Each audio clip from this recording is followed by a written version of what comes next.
So there's this video on Instagram of this woman who talks about how her daughter has a job and she actually can afford a car with half her paycheck.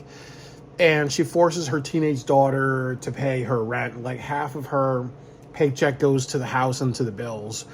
And we don't know how young this daughter is, like, so if she's in high school, that's one thing. If she's like 18, 19, that's another thing.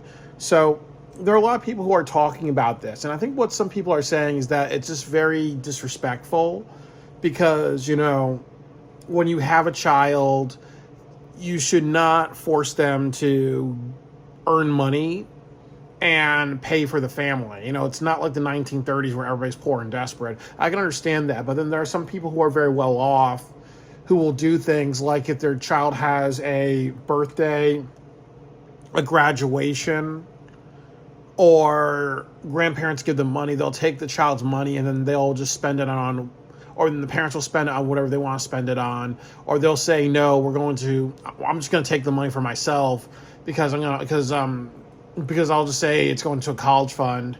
And then there's also just the other thing too, where, you have parents that will say, hey, you know what? I buy your maxi pads, I buy your tampons, I buy your clothes, you have to give me that, or I'm trying to teach you responsibility.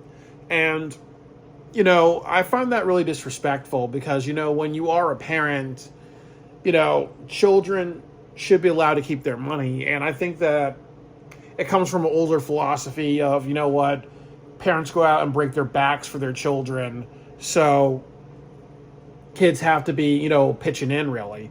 But the problem is that what happens when, you have a family that makes like 50,000, 100,000 or more than 100,000 and you're expecting your kid to pay the bills really, it's just, it's not good. And then there's some people who get resentful because they'll say, oh, my parents are a cheap bastard because, they make so much money, but I had to pitch in and take care of the family.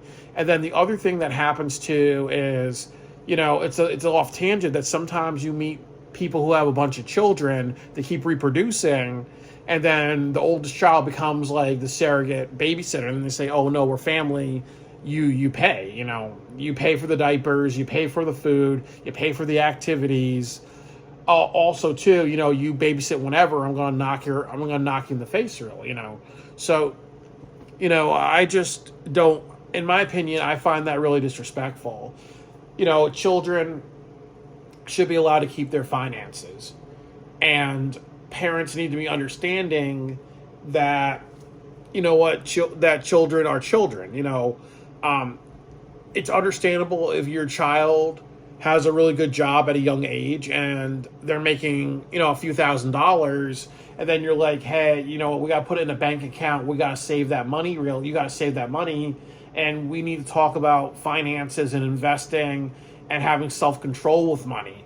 I totally, I applaud something like that. But what I don't applaud is, hey, half a check goes to the family, or I remember like one time my grandmother would always pay for Mother's Day and she had no problem with that. But my dad was like, no, this year, Byron, you and your brother are going to pay for it. And, and we kind of felt very like, what the fuck, really? You're expecting us to cough up like around $300, $400 on the spot, really, because you're trying to say, responsibility is we dump the bill on you. And surprise, there was like no plan or whatever. Like my dad was just trying to, like I say, exposure therapy of throwing responsibility on us. But my grandmother just took the check and paid for it. We had no conversation about, oh, well, Kevin's trying to make us pay or whatever, my father's name.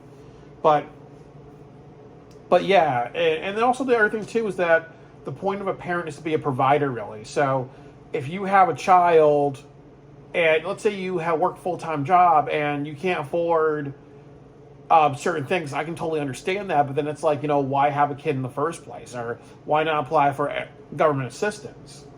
I can understand that. But what I will not accept is if a parent works 40 hours or more, they have a child, and the child you don't really need the child's income, and you're just trying to say, well, in the real world, you get bills and other responsibilities.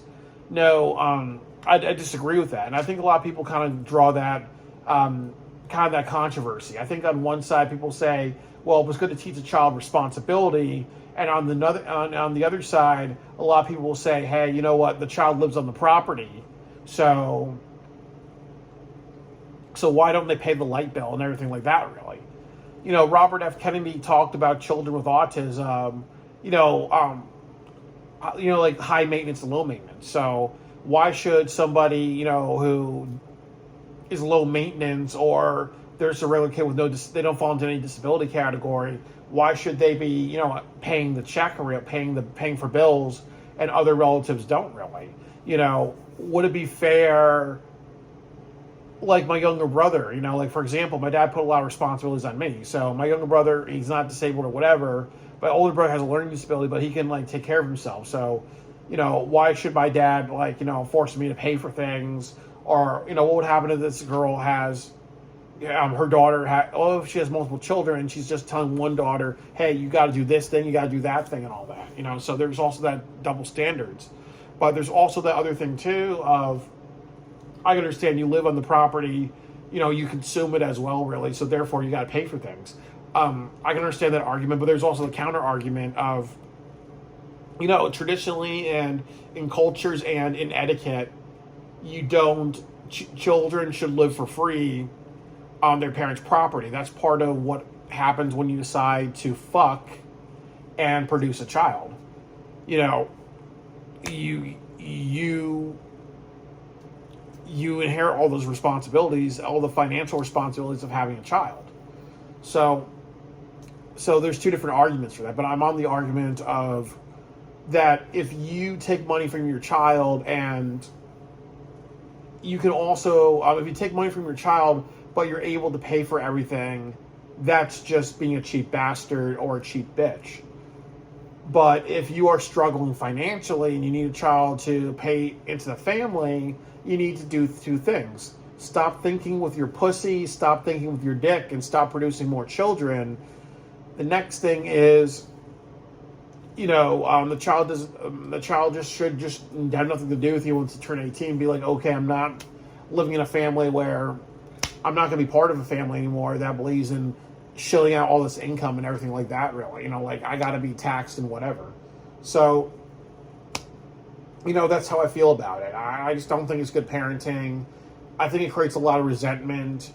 And I also feel that it doesn't teach responsibility. It teaches taking advantage of somebody because another income is coming into the household. And then the other thing that I will say is that my philosophy is also that when you parent a child, you need to teach them how to spend their money.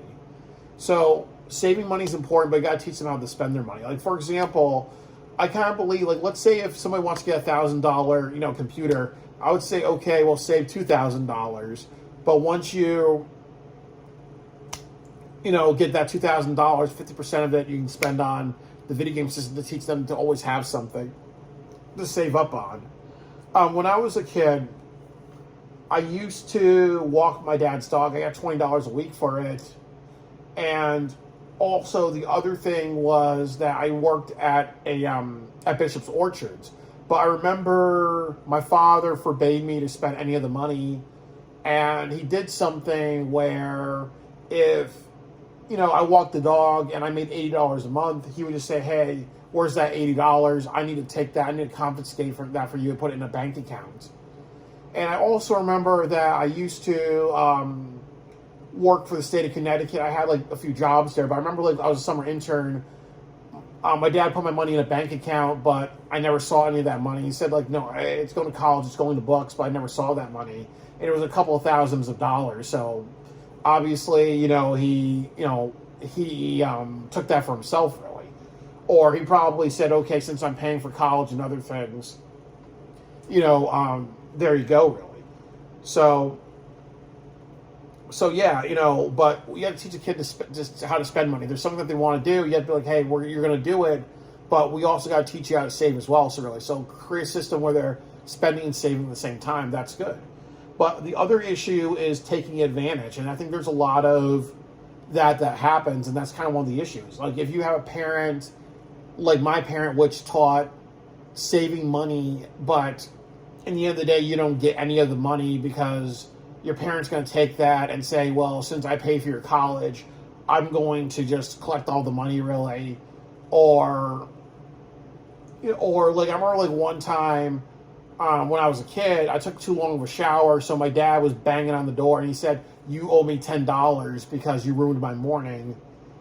And he looked like he was about to smash or destroy my room because, he wanted that $10, really. Or I remember, like, or those are just two examples that I remember, really. Or I remember, like, one time in middle school I had a baptism and my parents took all that money, really. And I remember a few weeks later I stole some money from my parents because I felt like, that's what you're trying to teach me. You're trying to teach me that, what, almost like that old saying in marriage, like, everything I own is also yours. So it's not good because it teaches, authoritarianism, which means, you're forced to do this, you're forced to do that. If I rip you off or I take your money, so be it, really. And then the other thing that it also teaches is it may teach anti-responsibility, where it's like, okay, well, you did everything right. My dad taught me that, before I go to work, I have to iron my clothes, I have to walk the dog. If I don't do that, he's going to scream and yell at me. So why do I want to apply myself? Why do I want to do better in life, knowing that when I did all that hard work, I was not allowed to keep any of my money. And if I, asked my dad for, like, to spend $5 of it, he's going to start World War III over it. So it could raise somebody to be resentful or not want to save money, or it could raise people to be like, hey, you know what, whenever I have money, I'm going to spend it because I've always taught that money is taken away from me. Money is stolen from me. And that's why some people don't grow up with good financial sense, because if you grow up with a bunch of seizing your assets, I'll call it, you're not going to teach a person you're going to teach a person to just say, you're going to teach this little girl, once I become an adult, once I move out, I'll probably marry a man for his money. I'll probably get a good job and I'll do what Rochelle does. Whatever my money is, I'll spend on myself, really. But whatever money my man makes, that's money for me and money for the kids, really. It can totally backfire on somebody. But it really creates a lot more resentment, and it really is cheap bastard parenting. I'm going to Halifax, Canada tomorrow, and then in a couple of weeks I'm going to Mexico. So part of that is because of how I was raised, because I was kind of raised of, oh, no, I'm going to take all your money, and you know what, we're going to work on a retirement plan. Oh, well, I'm going to take all your money. Well, your brothers just got married. You need to be a man and pay for 50% of the wedding. Oh, well, your brother's going to have a baby. You got to pay like $3,000 or $4,000 for a baby shower. That's why a lot of people don't grow up with good financial sense, because we're taught in these ways of our parents of, once you have a paycheck, I have access to that paycheck. And that creates a lot of resentment. And sometimes, there are parents who are sadistic, and they'll be like, hey, I don't want you to be successful in life. So if I take your money, you're going to become resentful, and then you're going to not have good financial sense because I kept, ripping you off, really. So, in my opinion, it's not that good to be ripping people off, really. So I really hope this mother understands that this does kind of fall into being a cheap bastard. This does kind of fall into saying, you know what, now what are you going to do? Are you going to charge your daughter every single time she has her period and says, oh, well, you got to buy tampons for me and the whole family? Oh, well, now I can't eat at home. Now I got to go to the soup kitchen, or I got to prostitute myself for food and clothes because if I go home, I'm going to be billed everywhere. I knew this girl who did prostitution, and the reason why she did prostitution was because her mother and her father were like, you got braces and you got to get a job and you got to pay for it. But she did prostitution because working at Home Depot, earning minimum wage in Connecticut wasn't going to pay for that, And she knew, okay, well, if I tell my parents that if I do prostitution, they're gonna say, nope. The only time you use that vagina is to make a baby, so we can have grandkids. Just like a lot of baby boomers believe. Your penis and vagina is to make a grandkid and ruin your life with it. Have kids, have kids, have kids. If you use your private parts to prostitute, that's going to be cut off, really. But she grew up desperate, and that's why she did prostitution. So that can also be another thing that happens, where some people will be like, hey, well, my money's getting cut. You're telling me I got to pay other bills, and then you can run into a girl that decides to have an OnlyFans, decides to be a stripper, decides to be a porn star, decides to do prostitution, decides to be one of those prostitutes that go around with gangs and robs people, or a person that decides to marry a man for money. And if the man's an abuser, or if the man's like naive and whatever, so be it. It can be for a good reason, but it can turn into something that is that leads to bad outcomes. So wholeheartedly, just really, really think about, how you parent. And I understand we all want to teach our kids to be responsible. We also want to teach our kids not to be freeloaders. But we should also teach our kids how to save money and how to spend money. But also kids to understand that whatever money you have is yours, and you have to be a good investor of your money. You can't do something like teach your kid, well, because you live in my house, now you got to pay, or since you don't know a lot about banking and joint checking accounts, I'm going to rob you. And then I'm going to say, well, you live in my property, so therefore I have access to everything. Or you live on my property, I pay for your college, therefore I keep all your money. And then there's reasons why I chose to rob my dad when I was like in middle school. He had a bunch of like money from my grandmother. I decided to take it because he left it out one day. And I remember my dad getting upset, saying like, I'm going to break your hands, because that's what we do in New York City. But he didn't really say, okay, well, he taught me not to be, okay. He didn't say, okay, you know what, children spend money responsibly. He taught me, well, your baptism money is now my money, and no word about it. Like the child's place is to have all their money seized, and that's why, instead of learning, well, okay, my dad believes in spending money responsibly, that's why he's taking them away from me. I learned, well, he was underhanded, therefore I'm going to be underhanded. So therefore, if you're underhanded, or you take advantage of your children, or you're like, oh, well, I'm going to spend their money or whatever, you can raise children that just don't learn the lesson that you want to teach them, which is financial independence. You teach them, I'll hustle you, so therefore you go out and hustle people or hustle family, or you develop no financial sense because I will come into your life and take it, So really think about it. Automatic.